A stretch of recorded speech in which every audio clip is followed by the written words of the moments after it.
um homem teve um sonho de fazer um carro brasileiro e deu o nome dele aos jipes de fibra que invadiram ruas e estradas do país. Essa daqui é uma história especial. Uma história de como um homem simples criou o primeiro carro elétrico no Brasil e estava prestes a dominar o mundo. Só que por conta de um pequeno detalhe, tudo deu errado. É o primeiro fabricante de carros elétricos na América Latina. Esse aqui é um carro elétrico brasileiro, fabricado em 1974, por tudo isso. Seu revolucionário motor é único no mundo. O carro mais barato do mercado automobilístico brasileiro. A fábrica dele virou um fantasma. Ficou assim, esquecido como figurante. Vocês torciam para dar certo. Este é um momento histórico para a nossa indústria automobilística. Foi uma grande tragédia. Esse daqui era o Brasil nos anos de 1920. Todos os homens usavam terno de dia e de noite. As mulheres começavam a usar vestidos curtos e mais de 70% da população adulta era analfabeta. Enquanto São Paulo começava a crescer sua economia, o personagem principal da nossa história nasceu. O seu nome era João Augusto Conrado do Amaral Gurgel. E em 1926 ele nasceu na cidade de Franca, no interior de São Paulo.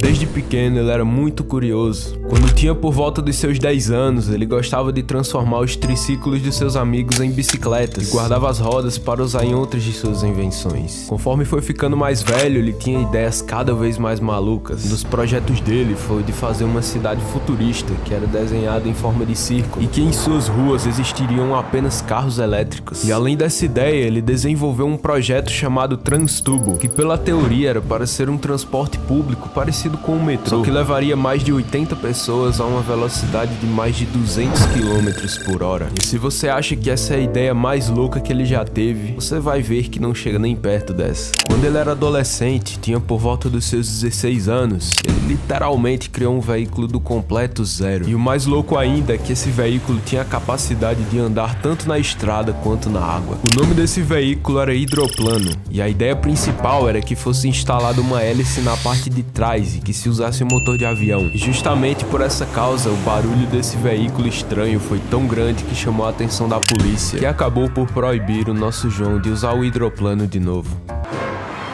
Nessa época, os carros dos mais variados tipos começavam a aparecer nas ruas, como produtos da Ford, da GM e da Volkswagen. O João ficou tão impressionado com eles que decidiu fazer todo o seu trabalho de faculdade em volta da ideia de construir um carro brasileiro. O pequeno problema, no entanto, é que o professor tinha pedido para todos os alunos fazerem um daqueles guindastes de coluna, e como João Gurgel tinha feito um projeto de um carro, como consequência ele foi quase reprovado na escola.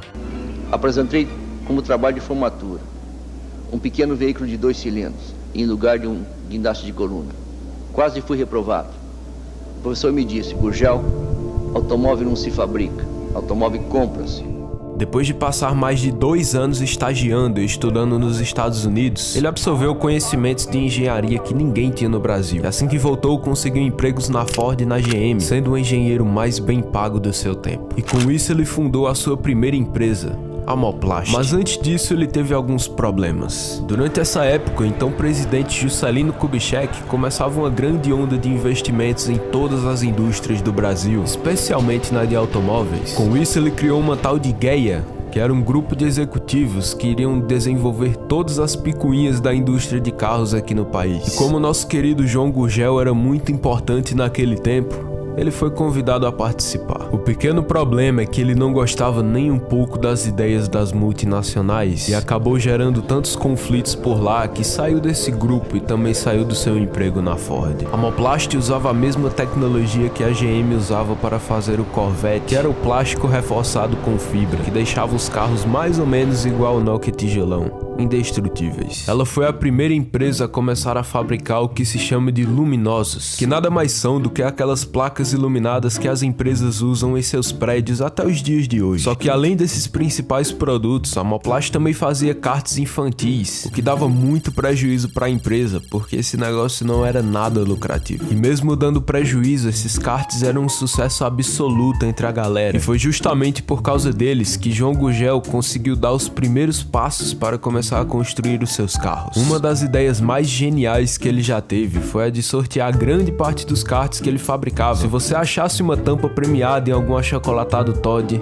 você levaria o carro para casa. E por mais que eu goste mais de Nescau, eu acho que tomar Todd por um tempo valeria a pena se eu conseguisse ganhar um carrinho muito irado desse. Depois de 6 anos na empresa, ele juntou alguns sócios e abriu uma concessionária da Volkswagen, a Macan Comércio Limitada. Com essa concessionária, ele conseguiu ter um relacionamento mais próximo com o presidente da Volkswagen. E como a empresa não tinha nenhum veículo para apresentar na convenção de automóveis naquele ano, Gurgel se ofereceu a produzir um carro para apresentar. Fez um acordo para que, se seu carro tivesse pedidos, a Volkswagen concordasse em fornecer motores para ele para produzir seus próximos carros. Esse primeiro carro apresentado foi uma espécie de bug chamado de Ipanema. Ele teve um sucesso muito grande na convenção de automóveis, tendo mais de 200 pedidos e fazendo com que João tivesse que vender sua concessionária para poder fabricar e entregar todos esses pedidos. No entanto, existe um fato muito curioso sobre esse primeiro carro da Gurgel. Depois de fazer pesquisa sobre os consumidores do carro, João percebeu um fator muito interessante. A maior parte deles compravam esse carro para usar em fazendas e sítios, já que, além de ser muito resistente, conseguia performar muito bem nos terrenos esburacados e desnivelados do Brasil naquela época. Com apenas 4 funcionários, fabricando o total de 4 desses carros por semana, João decidiu botar em prática o protótipo do Chavante XT, que era uma versão melhorada do antigo Jeep da Ford. Falando da Ford, em uma dessas pesquisas, João descobriu que a produção desses Jeeps só era viável para a empresa se ela fosse acima de 300 unidades por mês. E como a Ford produzia 340, ele presumiu que, se conseguisse pegar um pouco desses clientes, faria com que a Ford parasse de produzir esses Jeeps e ele ficasse com todo o mercado para ele. Essa sim era uma ideia muito ambiciosa, mas que acabou funcionando. Sem contar que, por volta dos anos 60 e 70,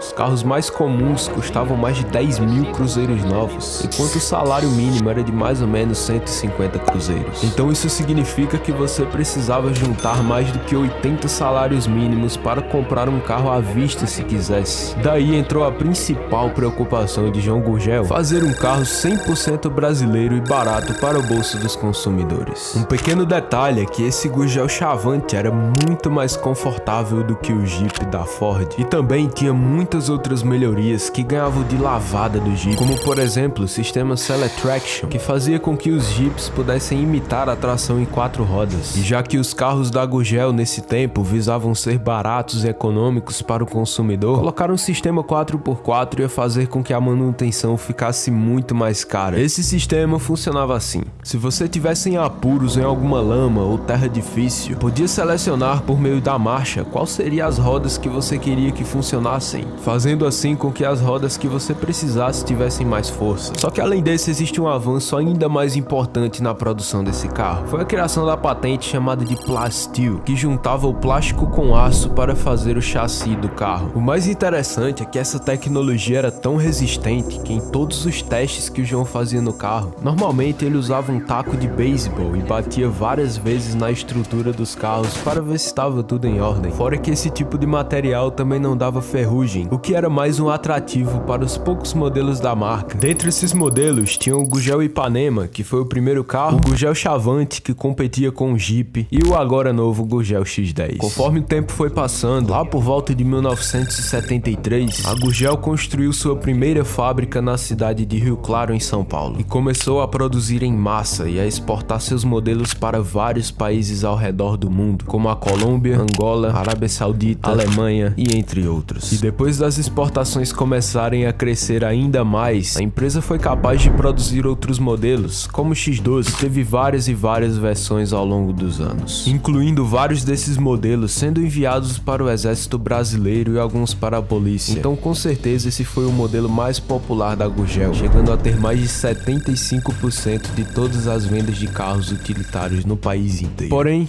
se prepara, porque a melhor parte da nossa história começa agora. Por meados dos anos 70, existia um projeto chamado de Proálcool, onde o governo incentivava as montadoras a produzirem carros movidos a etanol, visto que os combustíveis derivados de petróleo estavam ficando muito caros, com seus preços mais que triplicando em apenas um ano por causa da famosa crise do petróleo. Foi no ano de 74 que a Gurgel criou o primeiro carro elétrico da história da América Latina. Esse projeto ficou tão bem conhecido na época que o próprio João Gurgel apresentou o seu carro no programa do Silvio Santos, o que até hoje prova que enquanto todas essas empresas super inovadoras de hoje em dia, como a Tesla, a Microsoft e a Apple, não estavam nem sequer no mercado ainda, já que todas elas foram fundadas depois de 75, uma empresa 100% brasileira já estava a todo vapor nas ideias. Então imagina só o que poderia ter sido se ela existisse até hoje. Sobre o carro, não tem muito a falar que você não tenha visto nessas fotos. Ele era pequeno, um pouco feio e tinha espaço apenas para 2 pessoas. Só que a parte mais importante e crucial para o fracasso dele foi a autonomia. A autonomia significa o quão eficiente um carro é, e como esse pequeno Gurgelzinho não aguentava rodar nem 60 km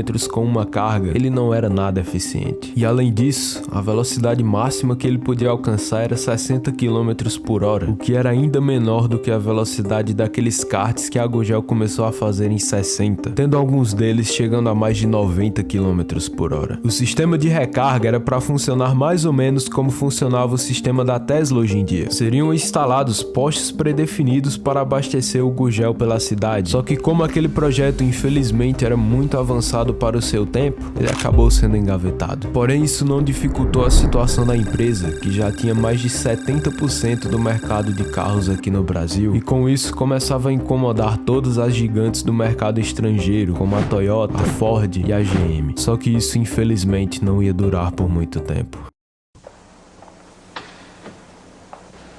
Agora que vocês já conhecem o carro, vamos dar uma voltinha? Esse carro que você tá vendo é o BR-800, o primeiro carro construído com todas as suas peças feitas no Brasil. Imagina o seguinte, você cria um modelo de carro que tem todas as peças feitas aqui no país, que vai acabar por gerar mais empregos, porque vai precisar de mais trabalhadores para fabricar. E daí você vai pro governo pedir um empréstimo para evitar que a sua empresa quebre. Isso tendo em mente que o governo é o órgão que devia justamente ajudar, já que sua empresa paga todos os impostos que ele cobra. Só que no final eles dizem não para você. Depois de tudo que você fez pelo seu país, você vai ser obrigado a ver o sonho de sua vida sendo destruído por políticos. Você vê todo o trabalho duro que você deu durante toda a sua vida indo pro ralo. Não é querendo dar spoiler sobre a história, mas você já deve ter imaginado que alguma coisa ruim tinha que acontecer. Alguma coisa muito ruim teria que ter acontecido para que um homem tão genial morresse sem nenhum reconhecimento e uma empresa tão inovadora tenha sumido da existência por vários anos. Essa daqui não é uma história sobre carros, não é uma história sobre uma empresa brilhante ou sobre um homem genial. Essa daqui é uma história sobre o Brasil, como esse país tão lindo e cheio de riquezas materiais nunca sai do lugar porque nunca dá valor ao que vem de dentro, apenas ao que vem de fora. E se você acha que eu tô mentindo, me diz qual foram os 3 últimos filmes brasileiros que você já viu. Me diz quantas vezes você foi pra uma sala de cinema estreando algum filme nacional e viu que ela tava lotada de pessoas. Ou até mesmo quantos produtos você usa no dia a dia que foram feitos aqui no Brasil e não na China. Não se sinta culpado. É impossível assistir a um filme brasileiro toda semana porque ninguém aqui faz filmes o suficiente. Também é impossível ver uma sala de cinema lotada pra um filme nacional porque a maior parte deles são uma porcaria. E até mesmo a maioria dos que são realmente bons não tem reconhecimento suficiente. Do mesmo jeito que a Gurgel tinha vários planos e ideias geniais para o Brasil, a maioria deles não foi vista com bons olhos, porque o presidente estava ocupado demais babando o ovo do Fusca e esquecendo o primeiro carro que realmente foi brasileiro. Esse carro daqui representa um marco muito grande não só para a Gurgel, mas para o nosso próprio país, já que ele foi o acontecimento que separou o sucesso e o fracasso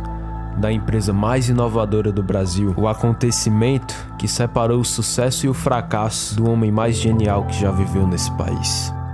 Antes do BR-800, lá por volta de 1986, o Pelé apareceu no filme dos Trapalhões. Eu sei que essa informação não é relevante, Mas foi justamente por causa disso que várias pessoas foram assistir esse filme. E como dentro desse filme havia o nosso querido Gurgel X15, o número de vendas desse veículo subiu tanto que abriu várias portas para o Gurgel entrar de vez no mercado aqui no Brasil. Durante essa gloriosa década de 80 para Gurgel, o Brasil estava no fundo do poço. E é justamente por isso que esse período é chamado de década perdida. A inflação no Brasil estava tão alta que você via literalmente os funcionários de mercado trocando os preços do produto no mínimo 1 a 3 vezes por dia por conta da inflação em mais de 80% ao mês.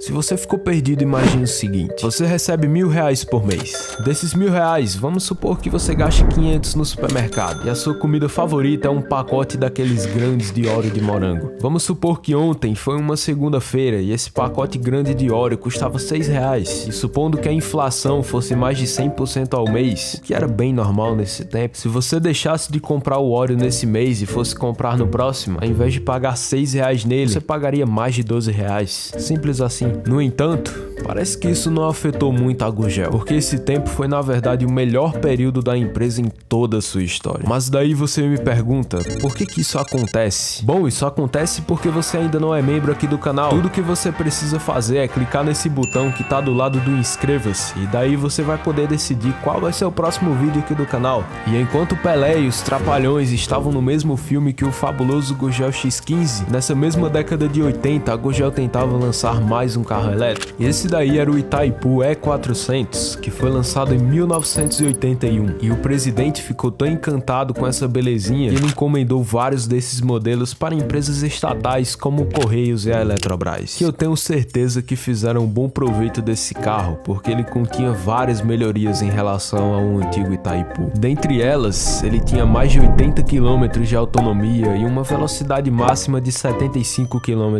por hora, o que deixava ele viável somente para o uso comercial de empresas, já que eu garanto que ninguém antigamente estava interessado em ter um bagulho desse tamanho andando na rua por aí. Mas como tudo não são flores, o que infelizmente fez com que esse carro viesse a sumir da existência era o tempo que demorava para carregar, já que enquanto ele demorava mais de 10 horas na tomada para você poder usá-lo, a bateria logo ia embora, já que apenas 80 km eram suficientes para fazê-lo descarregar. O que ainda não deixa de ser interessante é o fato que toda a indústria de automóveis combinada cresceu apenas 12% no ano de 85, enquanto a Gurgel, por si só, cresceu quase 46%, o que prova que até nos piores momentos do país essa empresa conseguiu achar maneiras de ser ainda mais espetacular. E isso não me deixa parar de pensar no que poderia ser essa empresa nos dias de hoje, com a tecnologia crescendo cada vez mais e com todas essas facilidades na indústria. Com essa mesma mentalidade, o designer fez um protótipo de como seriam os carros da Gurgel se fossem feitos nos dias de hoje. E esses daqui são alguns dos resultados. Levando em consideração que o foco da Gurgel foi sempre em fabricar carros econômicos, imagina só como seria ter um carro desse pagando metade do preço de um carro desse. Enquanto a fábrica da Gurgel crescia cada vez mais, saltando de apenas 300 funcionários no início da década de 80 para mais de 1.000 funcionários no final da mesma década, João Gurgel provou de novo para o Brasil que era um gênio com essa ideia brilhante. Em 88 ele decidiu abrir o capital da empresa. Abrir o capital significa que ele precisava de mais dinheiro para fazer os seus projetos, e daí ele pegou uma parte da empresa e vendeu no mercado de ações para que pessoas como você e eu pudessem comprar. Claro que hoje não podemos comprar essas ações, mas antigamente podia. E esse daqui foi um dos anúncios que ele fez para promover a venda de ações da empresa. Para comprar carros do modelo BR800, que antes eram chamados de 280M, você precisava comprar no mínimo a quantidade de ações da empresa. Isso fez com que a Gurgel conseguisse vender mais de 90% de todas as ações que ofereceu para o mercado, conseguindo arrecadar mais de 60 milhões de dólares, o que era dinheiro pra caramba na época. Apoiando a iniciativa da Gurgel, o governo federal criou um IPI especial de 5% para esses veículos de grande agilidade no tráfego urbano. Essa daqui também foi outra jogada de mestre. Com isso, o Gurgel conseguiu que, ao invés de ser cobrada 40% de imposto sobre a venda dos carros, o que era a mesma taxa para todos os carros de todas as marcas, fosse cobrado apenas 5% para os seus automóveis, o que também fez com que o modelo BR-800 fosse um sucesso absoluto, levando em conta que apesar de toda a escala da Gurgel, a produção ainda era muito baixa e a demanda dos consumidores ficava cada vez mais alta. Só que infelizmente, esse pequeno detalhe que eu acabei de mencionar foi exatamente o que destruiu a empresa de uma vez por todas. A grande demanda faz com que você seja obrigado a produzir mais para poder atender os clientes, o que fez com que a Gurgel tivesse que construir mais uma fábrica. Dessa vez, com a ajuda do governo do Ceará, a fábrica foi construída e apenas faltava um pequeno passo para a Gurgel começar a produção e se tornar uma grande empresa nacional. Porém, nosso querido João Gurgel mal sabia que esse pequeno detalhe iria levar a empresa da sua vida à completa falência.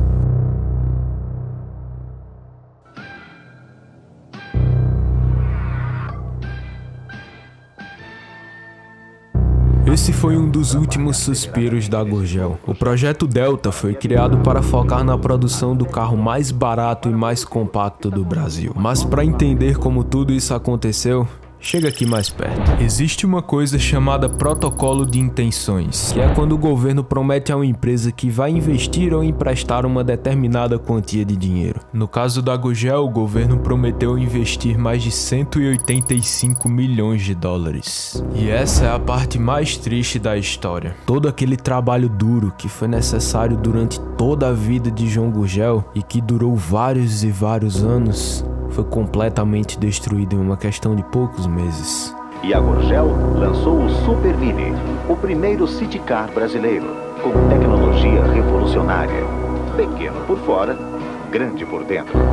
Sua alta performance no trânsito urbano gerou o nosso primeiro comercial. Esse daí com certeza foi um dos projetos mais ambiciosos da Gurgel, mas que querendo ou não acabou dando certo porque esse carro teve vários e vários pedidos. A principal meta de João Gurgel naquele tempo era fazer o carro mais barato do Brasil e além disso fazer com que fosse compacto e acessível, e daí nasceu esse Gurgel Super Mini, que é como se fosse uma versão melhorada do BR-800.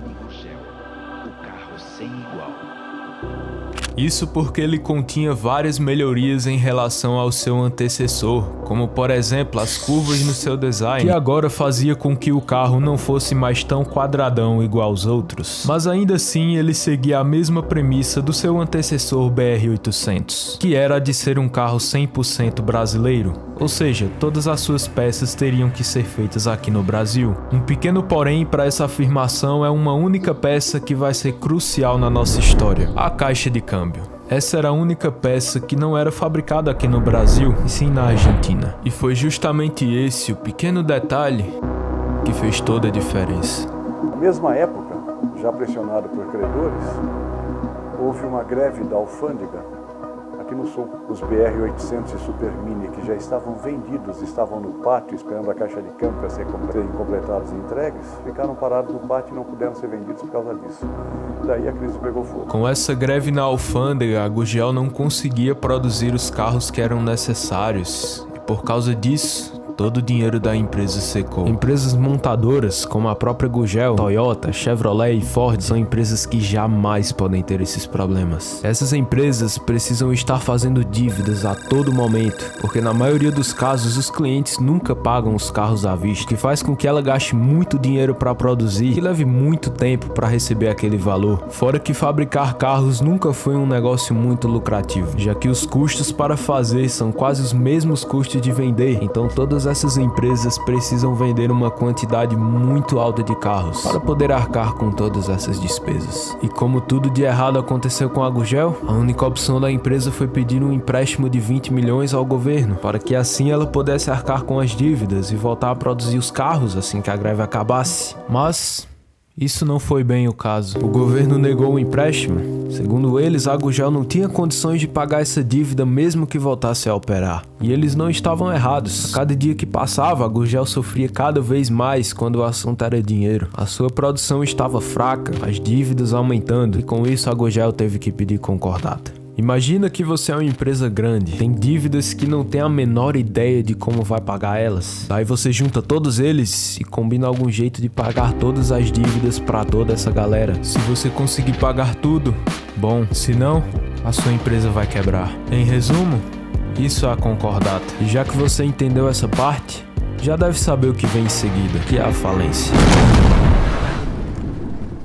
Depois dos anos de 1990, o então presidente Fernando Collor, que foi o mesmo que confiscou todo o dinheiro da poupança do país, liberou as importações de carros e de outros produtos aqui para dentro do Brasil, o que fez com que todas as outras empresas estrangeiras chegassem com sangue nos olhos aqui para dentro. E com isso elas produziam muito mais e podiam vender muito mais barato do que a Gurgel. Pouco tempo depois, a Volkswagen quebrou aquele contrato que selou lá atrás de fornecer peças para a Gurgel, porque ela já estava se tornando sua principal concorrente no mesmo segmento. E você também lembra daquele acordo do governo de cobrar apenas 5% de impostos sobre os carros? O presidente Collor também voltou atrás nessas medidas e então colocou uma tarifa de 20% para todos os carros. E mesmo que a Gurgel tivesse batido seu recorde de vendas nesse ano, ela não tinha mais nenhuma vantagem sobre as outras empresas. E muito menos nenhum centavo para competir com elas.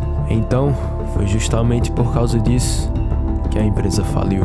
Mas mesmo enquanto estava falida, a Gurgel continuava valente. Com apenas 30 funcionários e só uma de suas fábricas funcionando, nosso querido João Gurgel ainda tentava construir carros. Foi daí que saíram carros peculiares e estranhos, como o Moto Machine, que era como se fosse uma moto e um carro ao mesmo tempo e cabia 2 pessoas. E o Moto 4, que era ainda mais compacto e cabiam 3 pessoas, e que tinha sua estrutura muito parecida com a de um quadriciclo, que além desse ainda existiam vários protótipos para diferentes tipos de carros. O problema, no entanto, é que não havia mais nem dinheiro e nem funcionários. O nosso herói da história, João Augusto Conrado do Amaral Gurgel, morreu de Alzheimer com seus 83 anos em 2009. O Gurgel com certeza não ia mudar só o Brasil, mas o mundo inteiro. Com apenas 20 anos de empresa, ele já dominava quase todo o mercado no Brasil. Se ele fosse um estrangeiro, ele provavelmente ia ser um Henry Ford ou um Elon Musk,